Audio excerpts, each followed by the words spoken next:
When you are ready to contact your partner, you will do most of your work on the right side of the contacts page. So, what I will do first, I will review the email that had come through just to make sure that I understand what's happening. When I'm ready to email, I will go up to the top and I will click on email. Okay, and so what if it's a standard response, very similar to Zendesk and their macros, I'm going to click on templates and I have some stock responses here. So a lot of times a client will just want to know what our partnership options are. So in that case, I'm going to type in options. I do know that this particular client works, he's just a general, he works for a general company, so I'm going to click on options for all other companies. And so I have this stock response. You can change the subject. You can, as soon as the template is populated, you can modify the template. One thing I will note is that you cannot use two templates at once. If you decide to add text from another template, it will erase the first template that you had called. So unfortunately, that's a shortcoming of HubSpot. It doesn't work quite like Zendesk in that way, but just know that so that you're not taken for a loop when that does occur. So once you are ready, you are just going to make sure that nothing else needs to be modified.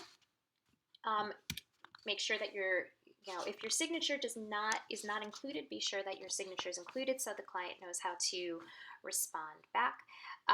Again, make sure that the contact profile is completed. And then finally, when you're ready, you can go ahead and click on send. I'm not going to click on send here because that's going to give it will actually contact the client. But what I will mention here is this create a follow-up task section. I always click on this particular box to make sure that I do follow up with the partner. So usually I will give them 5 business days before I follow up and say that there is or just to check in and make sure that there are no other questions. And I do have follow-up templates, follow-up 1 and follow-up 2 with the particular partner. So if I haven't heard from them after a week, follow-up 1 will be sent manually when I select that template. If I still haven't heard from them after another week, I'll send out follow-up 2. Usually it's 2 follow-ups from me. If I have not heard from them within 2 weeks of my original email, give or take a few days, I will then mark the actual, I will actually mark it as uninterested in lead status. So we'll talk a little bit more about that, but just know this is the area you can send emails from. This is how to create reminders for yourself to follow up within 5 business days.